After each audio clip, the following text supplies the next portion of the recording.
Spiky Bits.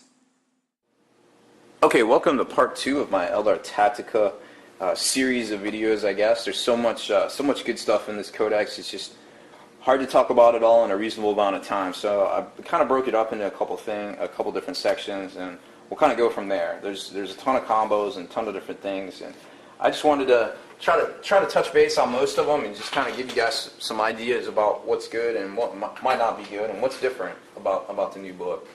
I wanted to talk about the ghost weapons for the ghost weapon melee weapons. There's the ghost axe, the ghost glaive, and the ghost sword. And the ghost axe, of course, is the weapon on the Wraith Guard. It's +2 strength, AP2, unwieldy because it's an axe. The ghost glaive is the weapon on the Wraith Knight. It's +1 strength, AP2, melee, mastercrafted. Of course, it's swinging in initiative order. Initiative 5 on the Wraith Knight. It's pretty good. Ghost swords are the +1 strength, AP3 melee. They're also the sword versions on the Wraith Guard. So kind of some new stuff, a little different, kind of worth talking about.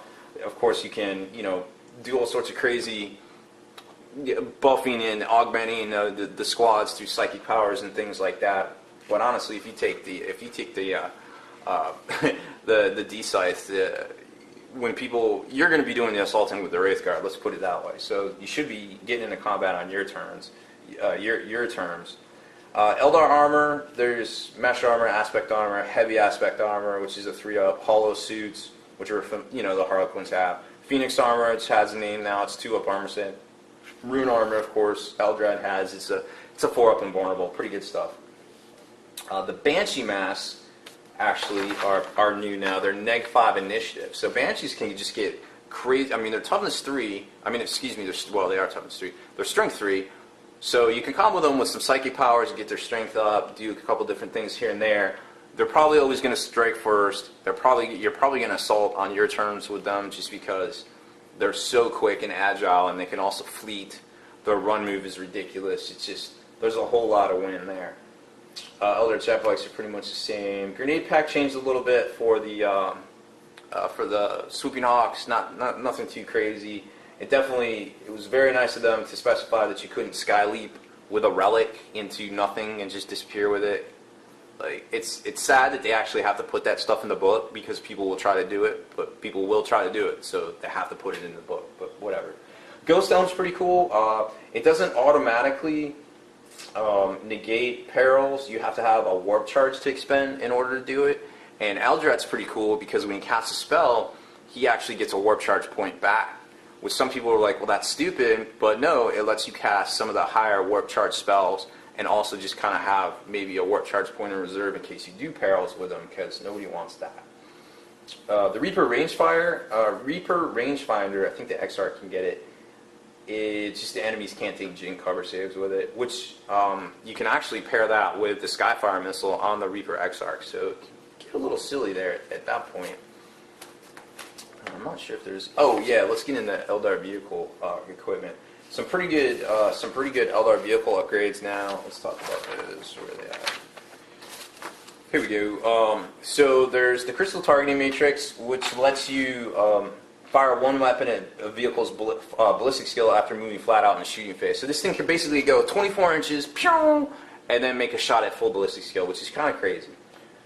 Then the holofields are +1 cover now, and that's super cool because the vehicles should always have some sort of cover save with Eldar, because if you're behind one, you're going to get a cover. If you got dudes in front of the vehicle, you're probably going to get a cover. Shoot, the Wraith Guard pretty much measure up like half the size of a serpent, so you should always be getting some sort of cover save, and then of course +1 to it's always good. What is it? Oh, the Serpent Shield, the new Wave Serpent ability. Okay, so it used to be that you had to be above a certain strength or below a certain strength to even get a shot through on the Wraith, or it counted as, that's what it was. It always counted as strength 8. Well, now, if the shield's active on the front, any penetrating hit is always reduced down to a glancing hit on a roll of 2+. So you're pretty much going to have to deal with Wave Serpents from that certain arc at the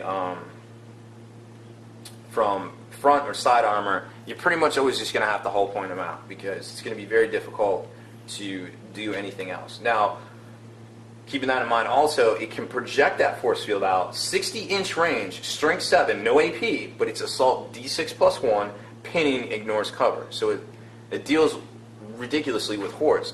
Now keep in mind too, so say you have the twin link scatter lasers up top, you get a hit with one of them, it actually twin links this shooting attack, the shield, and if you have a shuriken cannon underneath, it's going to twin link that too.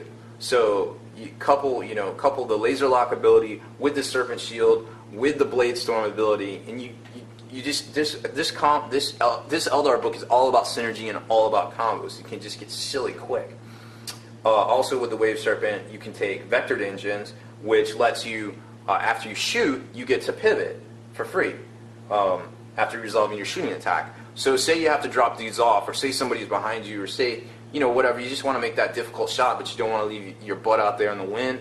You get to turn your vehicle whichever way you want to point it to try to protect that vulnerable rear, or whatever you want to do. Maybe not make it so your dudes have to deploy off the board and die. I guess I don't know. That could seem bad too. Star engines. Just get an extra 3 inches to your flat out move. I don't know. I guess it's okay. It's nothing too crazy.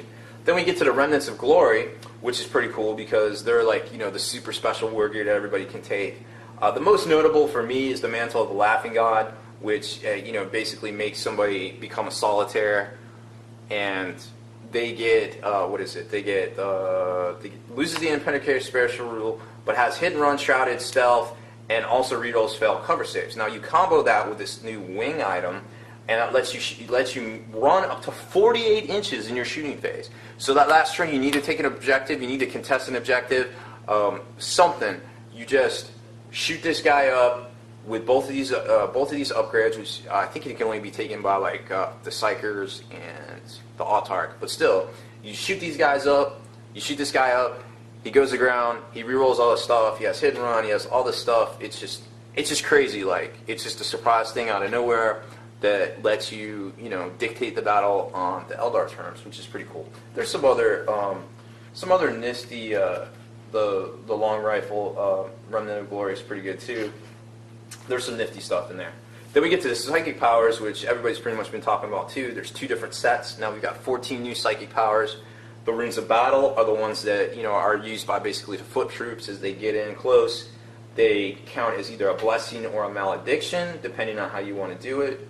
Amazing stuff here. The Runes of Fate are pretty much used, as an overview, kind of to guide the army and guide the flow of battle. Farseers obviously have access to those.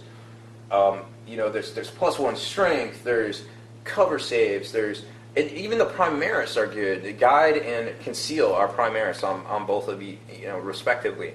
You got your favorites back. You got Doom. You got Eldritch Storm. You got Fortune. You got Mind War. Guide. And they pretty much function the same way.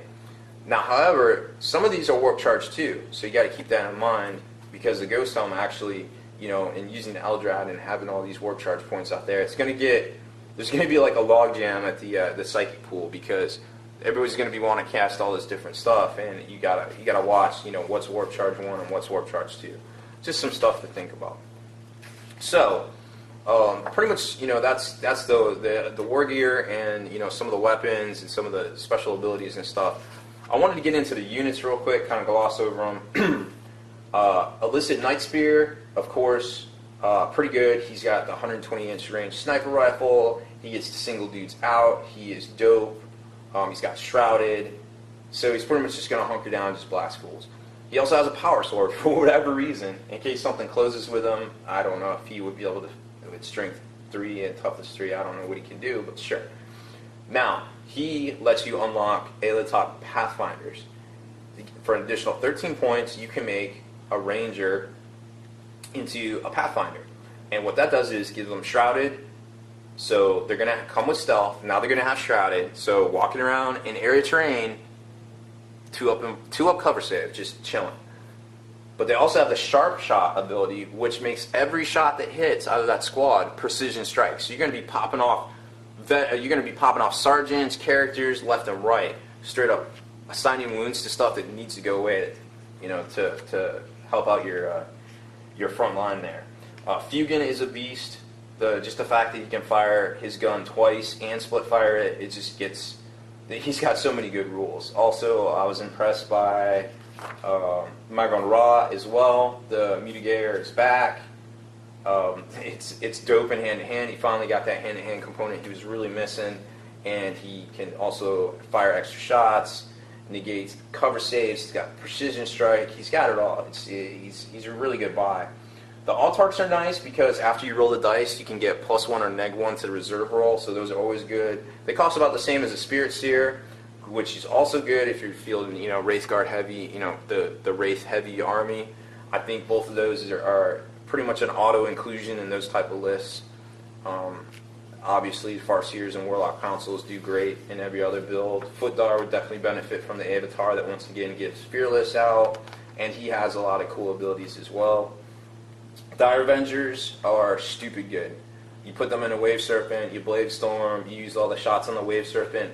I can barely think of anything else that can put out as much firepower as 4 or 5 Wave Serpents on a line just blasting, and then their occupants, light stuff up with their guns too. It's just, I haven't seen it on the tabletop, but just thinking about it, it could get pretty silly, and I'm sure we're going to see it soon, in my opinion. Spiky Bits.